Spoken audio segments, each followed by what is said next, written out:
Good morning, everyone. My name is Ryan Gregoire. I am the Legislative Director of your New York State Association of Counties. On behalf of our President, Jack Marin, and Executive Director, Stephen Aquario, I want to thank you for joining us this morning for NYSAC's 2021 Legislative Conference Workshop on State Advocacy for Counties in 2021 and preparing for Lobby Day ahead. I would also like to take a moment and thank an Excelsior sponsor of NYSAC and a great co-collaborator with counties, the New York State Industries for the Disabled, for sponsoring today's webinar, as well as our March 10th and 11th virtual lobby days. NYSAC provides essential procurement options to county government purchasers, from highly qualified custodial document imaging, mail fulfillment, and other services to a new e-commerce storefront. Your purchases help to employ individuals with disabilities across New York State. And I know that Maureen O'Brien has been a terrific friend of NYSAC and a great partner with us. And I just want to thank NYSAC again for sponsoring today's webinar.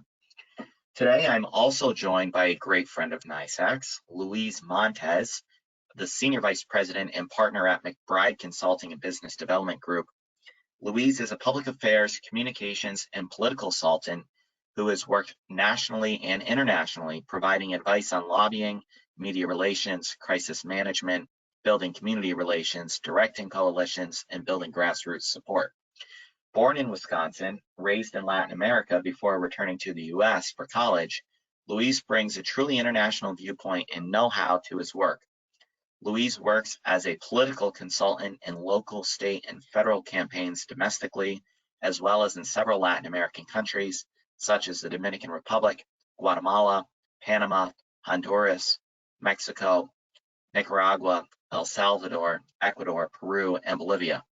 Since 2016, Louise has served as the chairman of the Islip Town Democratic Committee, previously serving as an assistant deputy county executive in the Office of Suffolk County Executive. For over 10 years, Louise has also worked in the New York State Assembly as Chief of Staff to a member of the Assembly Majority Leadership. Louise has been both a presenter and panelist in several international communications and political consulting conferences.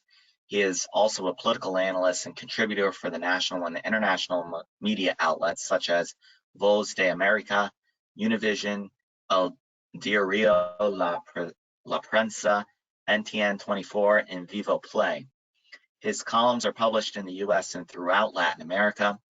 He received his degree in applied mathematical economics with a concentration on Asian studies from Marquette University, and he has lived and studied in Beijing, China, and can converse in basic Chinese. He is also fluent in English, German, and Spanish.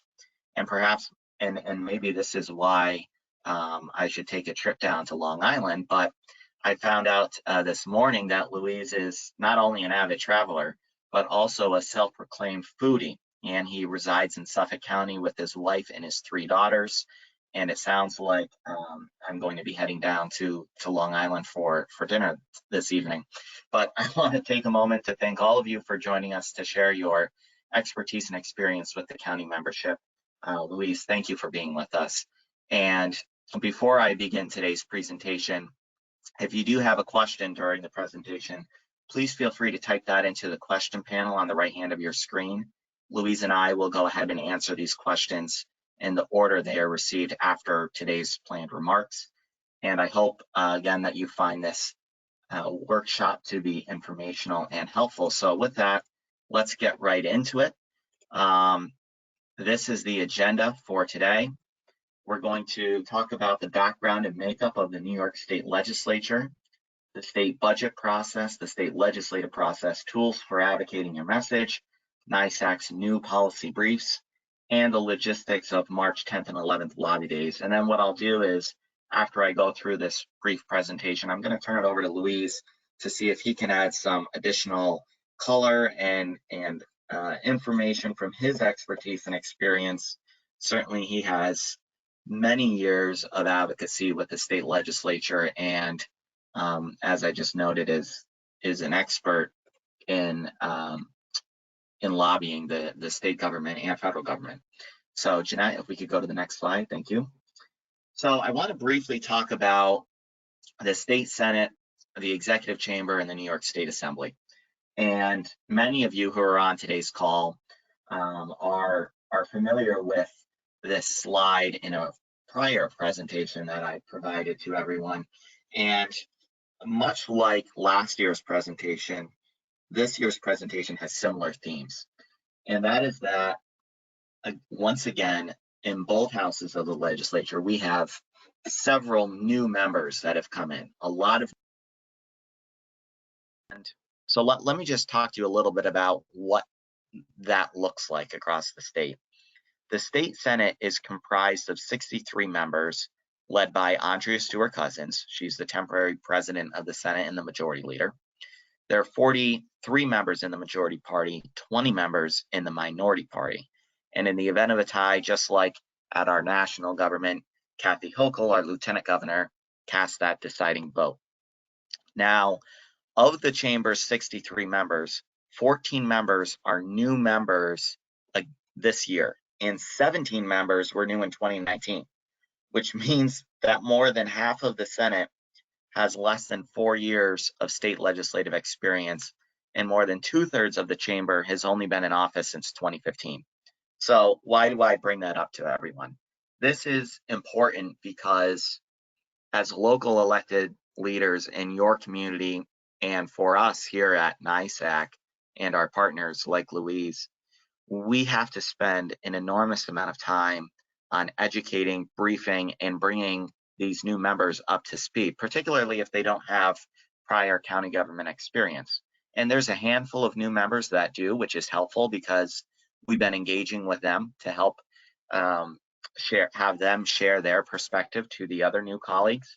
But I want to make that note that in the state Senate, we have a lot of new members, and we're spending a lot of time building new relationships and explaining the county priorities to them. In the state assembly, very similar experience as in the Senate.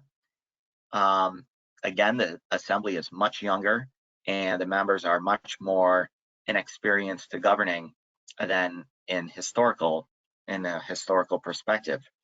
Of the 150 members, 107 members are in the majority, while 43 members are in the minority, and this is unchanged from last session.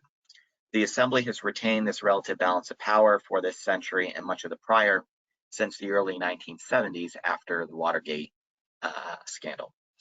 There are 30 new members of the Assembly this year, and much like the Senate, the Assembly's 150 members, over 60% actually, have been in the chamber for less than 6 years.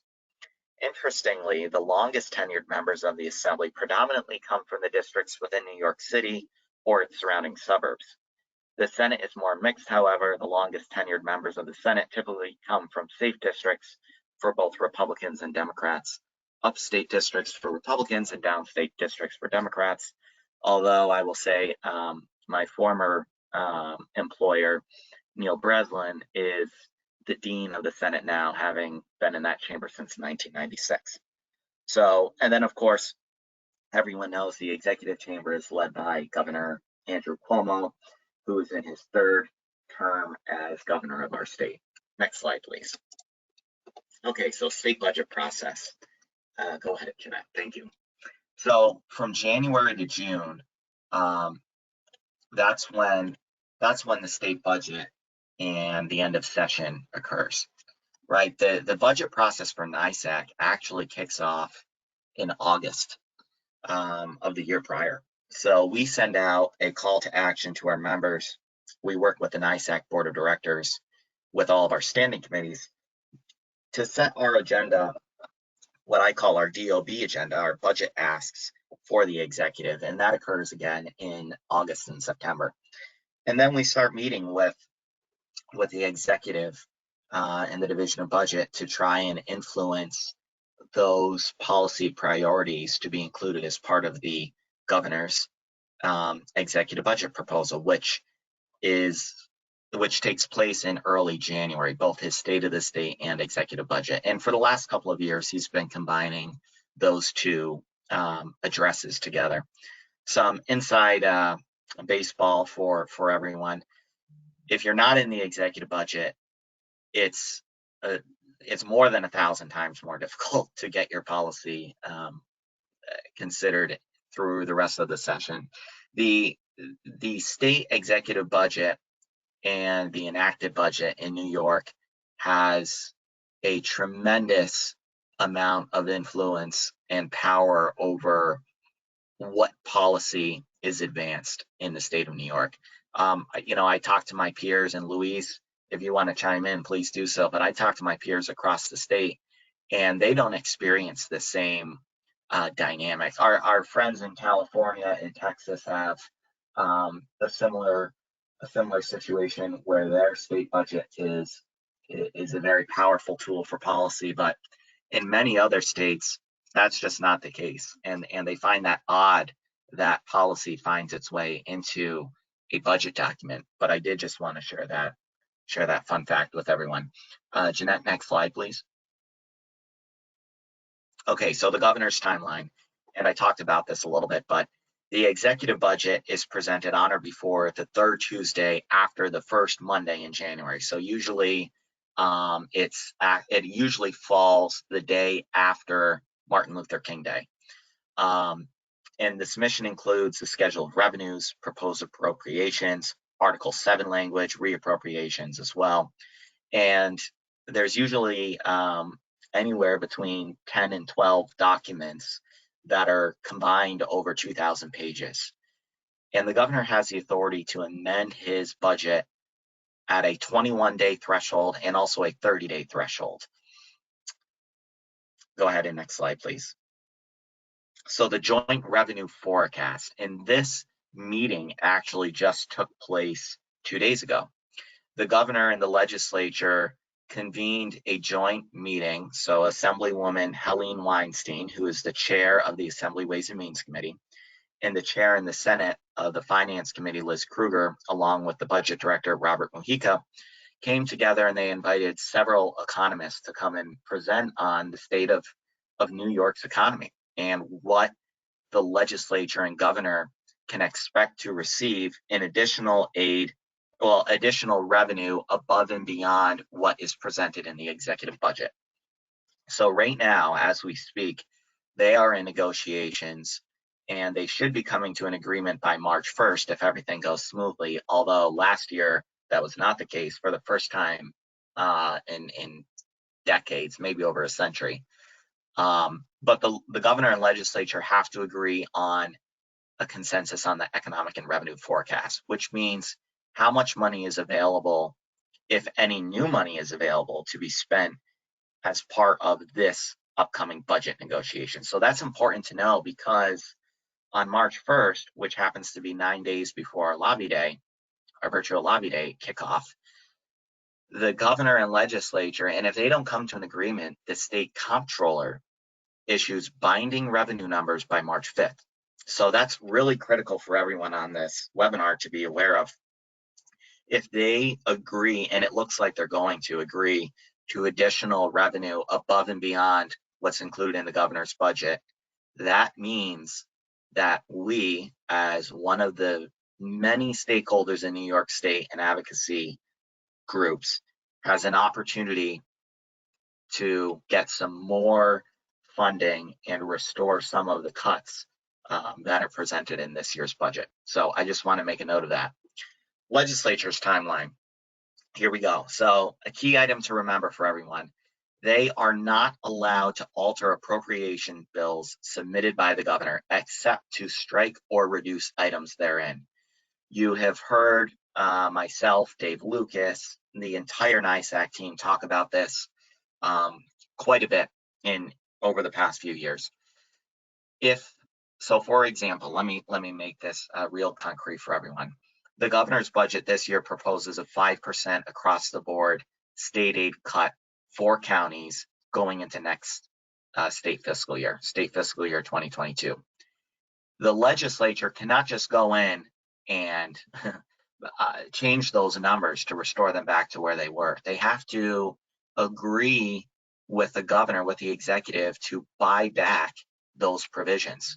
It's really, really difficult for the legislature, especially when they're hamstringed, if revenue forecast does not show this large increase in appropriation authority, it makes it very difficult for them to negotiate with the governor. And in New York State, our governor, our executive has an enormous amount of power in the budget process. Go ahead, Jeanette. Okay, budget adoption. The legislature must summarize the changes to the executive budget proposal. Now, what does that mean? Oftentimes, the legislature, both houses, will present their own one-house budget proposal. And this typically comes a week or two prior to the March 31st deadline, which is what everyone races towards every year to try and finalize this budget, to make it an on-time budget. Because without that, the government, just like the federal government, has to pass basically a continuing resolution to continue to fund the state government. The budget is due on April 1st. Now, sometimes the legislature will just present a one-page resolution outlining various requests to the executive budget proposal. Other times they will propose sweeping, full coverage bills of the governor's budget. This year, we don't know what they're going to do. My guess is that they're going to present a full comprehensive budget of what they would like to see at the end of the day on April 1st. The Division of Budget summarizes how those proposed changes will affect the state financial plan after the budget is adopted. And the other key thing to keep in mind once the budget is adopted is that the governor may actually line item veto any changes in appropriation bills, which is pretty significant. In the past, this past year, the governor did take some action and do some line item vetoes, due in part, well, in most part, due to the COVID-19 pandemic and the constraints that revenues were coming in on the state budget. So I just wanted to make a note of that for everyone to be aware of. Go ahead and advance to the next slide. Okay, state legislative process. So there's a bunch of different types of legislation, and I want to talk about this because next, in a couple weeks here, when we have our lobby day, virtual lobby day on March 10th and March 11th, this is some important information to be aware of, because we're going to be talking with members of the Assembly and members of the Senate on bills that they sponsor or that we want them to co-sponsor. So I want to just go over a couple of these terms. A uni bill. This means that this is a bill that's introduced in both houses and printed containing both Senate and Assembly bill numbers and sponsor listings. There's not too many uni bills that are out there. It's not something that we that any of our priority pieces of legislation have to be concerned with, which is helpful. But usually this is a mechanism and a tool that's used if the legislature is in a jam and needs to advance a proposal relatively quickly. Companion bills. These are bills that are printed separately but identical in content introduced in each house. Now, I call them same as bills. This is very important. In order to advance our policy priorities here at NYSAC and for the counties, you really need to have a piece of legislation that has the same as sponsor. And the other thing that I try really hard to do, and I work with Louise and others on this all the time in our affiliate organizations and all the county members, is to identify Senate and Assembly sponsors who are going to be champions of legislation that we support, right? We don't just want any member of the legislature to support a bill. We're always looking for a champion, someone who wants to carry this bill, someone who wants to advance it through the committee process, someone who's comfortable debating this on the floor if it lands on the controversial calendar. So that's something that we're always looking for. A multi-sponsor. So this is when a piece of legislation is introduced with more than one sponsor. And one thing that we'll be asking for on March 10th and March 11th is for all members of the legislature to sign what's called a gold slip. And I won't go into those details, but Louise knows about the gold and blue slips. To sign a gold slip, which puts them on the bill. We're always looking for more and more sponsors. If your legislation has more sponsors, it's easier to advance through committee. It's easier to catch the attention of leadership. It's easier to eventually make it to the third reading calendar and get passed through the chamber. Home rule bill. I'm not going to talk about this in nauseam because all of you on the call understand what a home rule bill authorization is. Our local counties have to pass home rule bills locally and then request them to be passed at the state level for sales tax, mortgage recording tax. There's a variety of home rule requests that exist. And then the governor also has the authority to initiate what's called a program bill, a governor program bill. And the attorney general also has this authority as well. And this would be a piece of legislation that is introduced at specific request of the governor. Okay, so I just talked about this a little bit, but a senator and assembly member, a rules report, actually, a report by a committee can introduce a bill. So this was more common in the past decade or two, where let's say there's a controversial piece of legislation that a senator or an assembly member is not comfortable introducing. They can actually request what I call senator rules, and Dave Lucas and I joke about this all the time, but the rules committee and other committees can actually make a request for a piece of legislation to be introduced. A message from the assembly or by order of the Senate can also introduce legislation, and of course from the governor. Okay, committee process. After a bill is introduced, it goes to bill drafting, legislative bill drafting. They assign a bill number, and then central staff in the Senate and central staff in the Assembly take a look at that legislation and determine which committee it should fall under. What's the appropriate committee of jurisdiction? Which, and I want to stop there for just a moment and let everyone know that when we have Lobby Day on March 10th and March 11th, we're taking a little bit of a different tack this year, and we're holding a Lobby Day meeting, many meetings actually, with committees of relative importance to NYSAC policy, right? So if you want to talk about early intervention covered lives assessment fee, Assembly Bill 5339, which is sponsored by Amy Pollin, that's in the Assembly Health Committee. Central staff, after that bill number was finalized by bill drafting, determined that that bill had to go through Assembly Health. So we're going to be having a special meeting of the entire Assembly Health Committee and Senate Health Committee to talk about that piece of legislation because we want it to move out of that committee. In order to get to the floor of either chamber, you have to get it through the committee process. Now, there's a little bit of leeway that leadership has. They can quickly advance and take a piece of legislation through the Rules Committee, report it direct to third reading on the calendar, and actually vote on a piece of legislation that day. The bill still has to age 3 days, and you'll note that oftentimes during the budget process, the governor will issue what's called a message of necessity. But if the legislation is already aged for 3 days, the Senate and Assembly do have the power to take a piece of legislation straight through the Rules Committee and advance it direct to the floor for discussion. Go ahead, Jeanette. Okay, I just talked about this bill aging process. I was a little ahead of myself, but we can go ahead and advance. Okay, tools for advocating your message. I want to take some time and talk about this.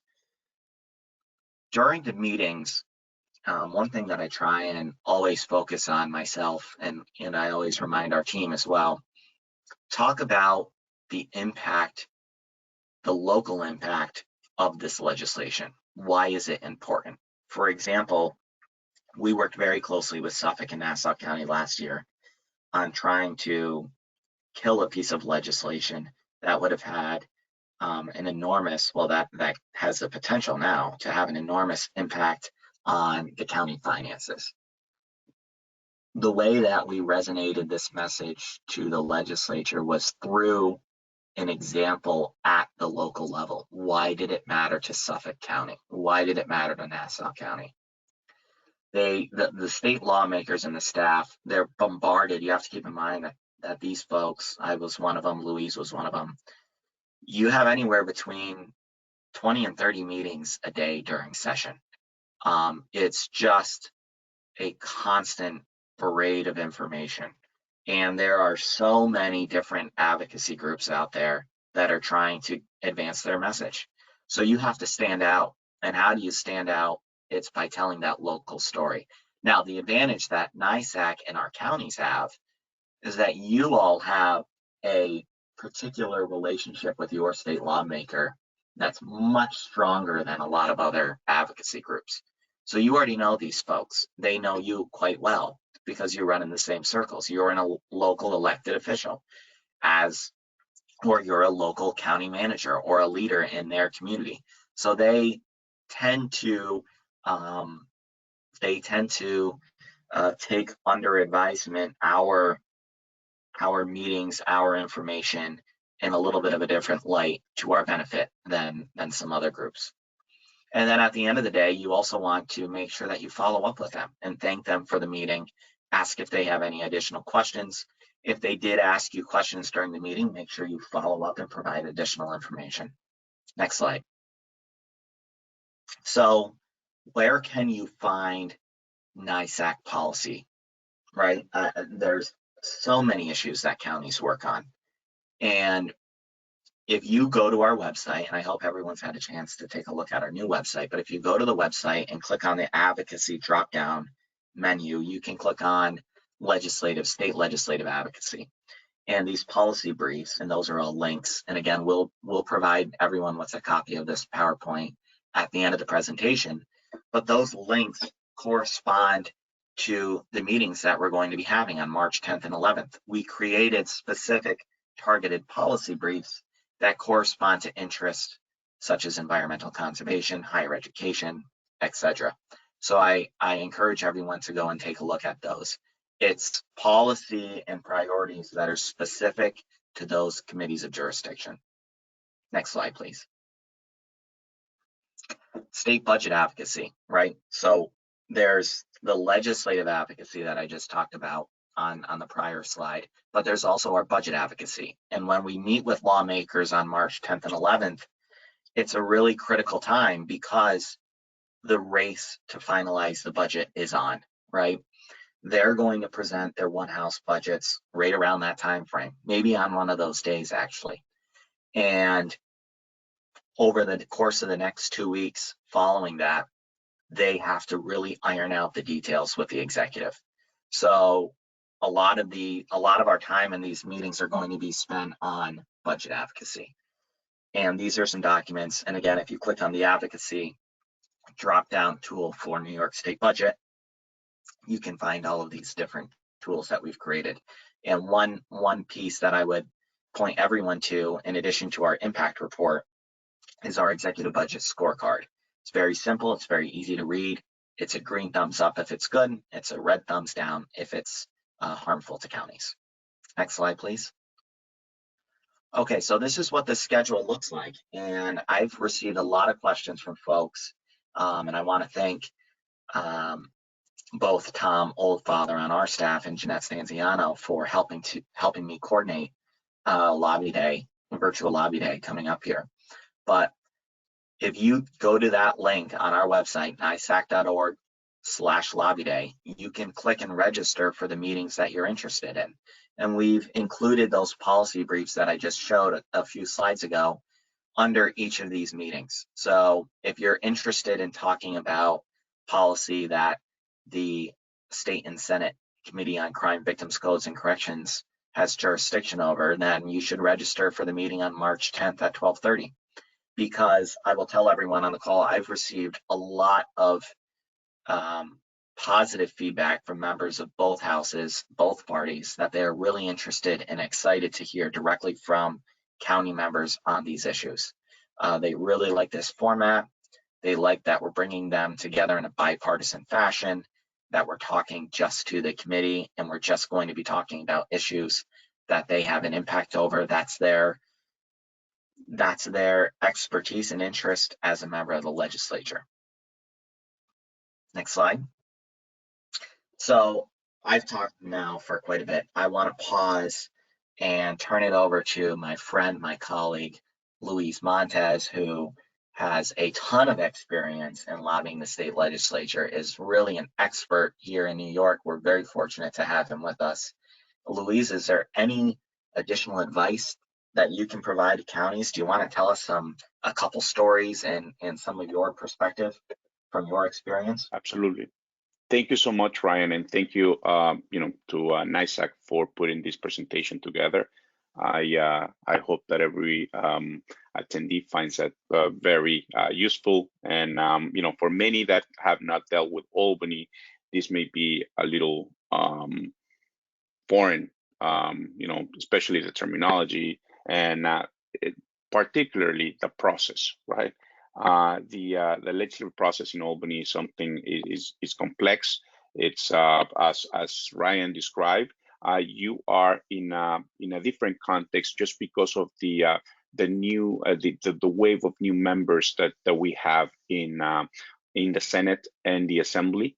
Many of the greatest institutions as senators have retired, and it's a new reality in Albany, and as such, I think we need to pay attention. And to that end, I would just like to make a couple of comments. Certainly, budget is very different in New York State because there's many policy issues included in the process. In the past, I was in charge of the lobbying efforts of County Executive alone in Albany, and we were able to get several pieces of non-related to budget in the budget. It is probably the best tool to use at your disposal when it comes to get something approved in Albany. Couple of reasons. One, if it's included in the budget, there's no requirement for home rule message. Then that opens up, especially when you're dealing with some controversial issues. That may be an advantage from a from the county perspective. That's also it is also an issue where it's not basically the spotlight is not going to be on your issue by itself. Sometimes that is in terms of the I guess the political reality back at home in the counties, that could also be difficult. But this is basically the process where you would like to get this done. As Ryan also mentioned, ideally, right, you will get your item right at the beginning of the budget process, basically when the governor makes the announcement, and that would be the ideal case. However, you can still try to make it a priority in the budget negotiations in what's called the mothership, right after the one budget bills are voted on by each house. That's basically where if you didn't get a chance or didn't have the opportunity to include your item in the executive budget, there's a good chance that you may be able to make it in ideally in both houses. But as Ryan mentioned, and he's like 10,000% right, it is an uphill battle going that route. So again, persistence pays off in Albany, and this is something unfortunately we don't dictate time. We actually adjust to their to their pace, and we just have to be ready and know when to bring up the issues and advocate to make sure that it goes in. I think that a couple other issues, right? In terms of the advocacy, I always advise people to make their argument based on fiscal terms. particularly in the first half of session, which goes from January through April 1st. It is always the case, particularly in this time, during the pandemic, right? That there's such, there hardly any county and municipality that is not facing a huge deficit because of the resources that have been spent on this. Don't be afraid to make the argument based on that. Make sure that you quantify the impact on your agencies, that you quantify your impact on sometimes on first responders. Budgets have been suffering over over the last 18 months. So that's something that you would like also to be ready. Key thing, like something that is try to find out about the interest of the senator or assembly member that you're approaching. It is key. Sometimes they have a particular that taste for the environment, or they have sometimes it is they've been in a particular trade or practice, and they are very aware of that. And I think that if you can find a way to connect with them at the personal level beyond the policy level, I think that that's always something that helps. Which brings me to the other point, right? In the past, up until 2016, it was, Albany had always been a bipartisan place because the Senate was controlled by Republicans and the Assembly was controlled by Democrats. And as such, you needed to go and look for members of, each party in each house to be to sponsor those bills. The chances of a minority party to pass legislation are very, very, very slim in Albany. So it's key that even though many parts of the state are represented by Republican senators or assembly members, it is key that you find a way to bridge that, and try to find a sponsor in the majority to, I guess, improve the chances of passing that legislation. In that, and when it comes to sponsorship, right, key things like, for example, if you're going to be dealing with something in racing and wagering, right, make sure that, for example, Assemblyman Pretlow is in the know. Ideally, he may be someone that can sponsor your legislation, or Senator Adavo in that committee. But if not, you want to talk about environmental conservation, maybe you want to go to Assemblyman Engelbright, maybe you want to go to, Senator Kaminsky, who are the chair, or someone that is, that's his interest, and that that you'll guarantee a fight for your issue because of the way they feel about, the policy that you're trying to move forward. So those are things, if you cannot get the chair of the committee, make sure that you do the homework and you find out, who sits on those committees, who can be a good ally, how can you be reaching out to them, because as Ryan explained, these are basically bills that are gonna be moved out of committee, and you need that's basically the first step where you're gonna need a lot of support. And from your perspective, as a former appointed county official, I always make a case, about the mutual dependency between the state legislators and county. Anyone that has worked in government understands basically that's many times you need you always have a working relationship with some of the members, because they will be actually trying to help you with some of the issues at state level, but they also need a lot from you when it comes to local to a local level. So I think that with that, don't be shy to use that opportunity to either build a relationship or cash a favor, and because that's at the end what could make you or break your case in Albany. Luis, I think you had a lot of really great insight there, and I would agree with everything you said. Certainly if if you want to advance a piece of legislation, you really need to have um, either the chair of the committee or a majority member on that committee of jurisdiction as the sponsor or co-sponsor of that bill. That's really, that's really critical in moving a bill to the floor, which is why I'll give an example. On the early intervention covered lives assessment fee, which NYSAC and NYSAC and the Children with Special Needs Committee at NYSAC has spent a lot of time working on over the past couple of years. Amy Pollan is our lead sponsor on that piece of legislation. And Samara Brock, a new senator from Rochester, the 54th district, is likely going to sponsor that in the Senate. It's critical that we have both of those members because they happen to sit on the health committee. And Richard Gottfried, who is the chair of Assembly Health, also the longest term member of the Assembly, and Gustavo Rivera in the Senate, who is the chair of the Senate Health Committee, are supportive of that legislation. So we have a much better chance at moving it out of committee because of those factors, which Louise just talked about.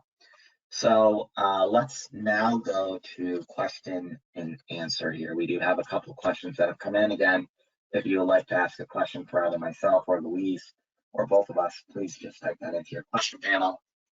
The first question I think I can probably answer. During our lobby day meetings, who's going to speak and how will that be organized? That's a great question. And right now, registration is open for everyone to register, depending on your interest. What I plan on doing, depending on which state lawmakers are going to be on the call, I would like to have, what we'll do is I will kick off, or a member of the Leg team will kick off an overview of the NYSAC policy brief, some of the pieces of legislation we want to discuss. And then I'm going to turn to county officials, and we can go around the room to talk about the various pieces of legislation that you're interested in and your county impact. Both, and Louise brought up a really good point, which is not only should you localize the impact to your county, but if at all possible, you should also talk about the fiscal implications. And everyone will remember last year during the state budget fight and our efforts to try and reject Part R of the Health and Mental Health Hygiene Article 7 bill, which was the Medicaid reforms that would have shifted a significant financial burden on counties. That was what everyone fought so hard on, and we brought to the table the fiscal numbers. At the end of the day, collectively, we were all successful in pushing back that proposal because of what Louise was talking about. We effectively told our local story.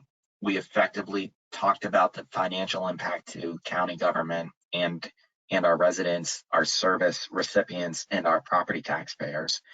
And we brought those concerns to the legislature, and we all worked really hard to reject that proposal. So that was a perfect example of how to successfully lobby the state legislature.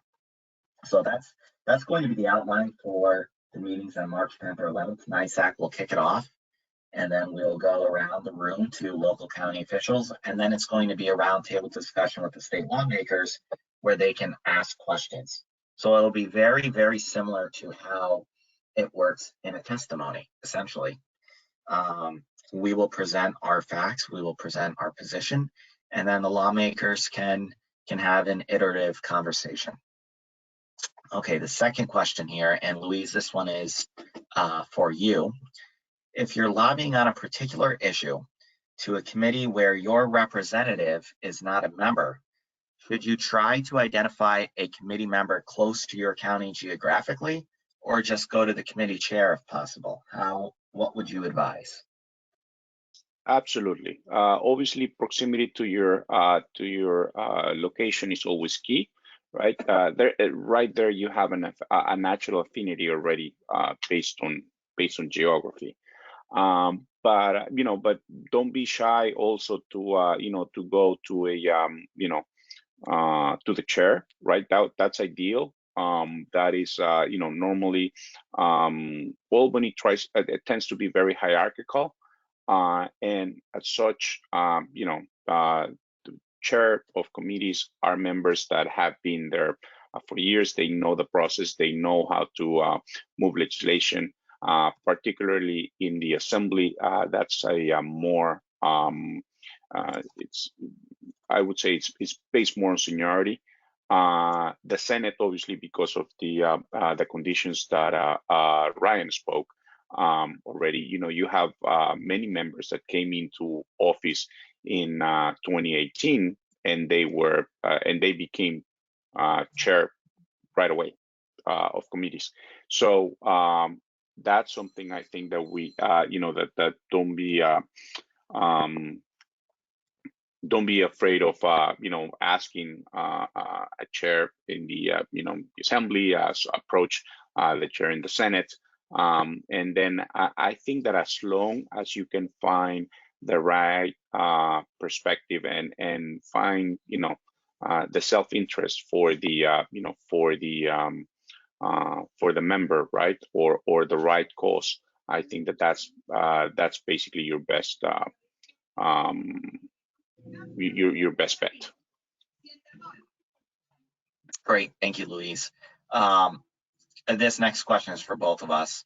At this point in the calendar, is there any point in lobbying the executive branch? Is there a possibility to do so? So right now, because the executive budget proposal has been released, the 30-day amendments have been released, and we've collectively lobbied on those 2 points in time of the calendar. The focus, from my perspective, is really on the state legislature at this point until we get, and it'll flip back to a combination when we get a little bit closer down the road in March. But right now, the effort should be on the state legislature. As Luis mentioned, and I forgot to talk about the mothership, but after the one house budgets are released, and we still have some time to influence those one house budgets, but after those one house budgets are released, the next step is the mothership, which is 100% state legislature. After those discussions are complete, then it goes back to jockeying between leadership in the Senate, leadership in the Assembly, and the governor. So that will be a time when we can have those discussions with the governor. But Louise, I don't know if you have anything else you want to add from your perspective on that, but as of right now, on February 26th, I would be concentrating all of our focus on the state legislature. Right, and sorry that and obviously Ryan, right away, that what we refer to as the mothership is basically this negotiation between the assembly, the chair of the Ways and Means Committee, and some of the key members in the assembly leadership, the Senate Finance Committee, and some obviously members in the leadership, as well as the division of budget that represents the governor in this case. So that's basically when they come together after everyone has put, I guess, their cards on the table, with the cards meaning the one house budget bills. And now that's basically when, in other terms, the horse trading starts. Yes, exactly. Okay, this last question, I can answer it, but I'm going to have Louise take a stab at it first because I'm curious as to what his answer is. How do you know whom in each office to call for an appointment? Experience with the gatekeepers has been extremely frustrating. Absolutely. Obviously, it's always good to have the relationship directly with the member. They are at the end the decision maker, and they are the ones that that give the okay, right, to your initiative. However, sometimes, as we know, especially during session, it's very hard to get a hold of members, especially if they're in the chambers. So it is always advisable to develop relationships with key staff. In this case, it could be, depending on the size of the office or the seniority of the office. Sometimes you have Sometimes you have, a chief of staff. Sometimes you have legislative directors. Sometimes you have schedulers. Any particular position there is key, obviously, to have access to the member. Sometimes getting on the calendar is difficult, particularly in years past, right? It was the Tuesdays. It was always crazy Tuesdays. That was the day basically that everyone lobbied, just because and that had a reasonable explanation. Is because members would go up on Monday, and then Tuesdays they will be there all day. Sometimes session would end early on Wednesday, so you couldn't guarantee that they were going to be there. So, but now that it's all virtual, it's a whole new reality. So it's like, get them when you can, when they're not on a Zoom. And I think that's the key to if you cannot get to the member directly, obviously make sure that you know the key staff in their office, meaning chief of staff, legislative director, or scheduler. Yes, and I'll just add that NYSAC, if that situation arises where you need to speak to a specific member, NYSAC has relationships that we can certainly help facilitate those conversations. And if you work with someone like Louise, certainly professional lobbyist as well. That concludes all of our questions for today. And again, I want to thank everyone for attending this webinar. I hope you found this information useful, some insider baseball tricks of the trade, so to speak. Again, I'd also like to thank NYSIT for sponsoring this workshop. As a last reminder, go to nysac.org/lobby day to register for our virtual lobby days on March 10th and 11th. And again, you can find a recording of this webinar and a copy of the slides on our website. And again, Louise, on behalf of the entire NYSAC family here, I want to thank you for joining us and offering your professional perspective. And again, thank you, everyone, and we'll see you soon. Hopefully, we'll see you in March. Thank you.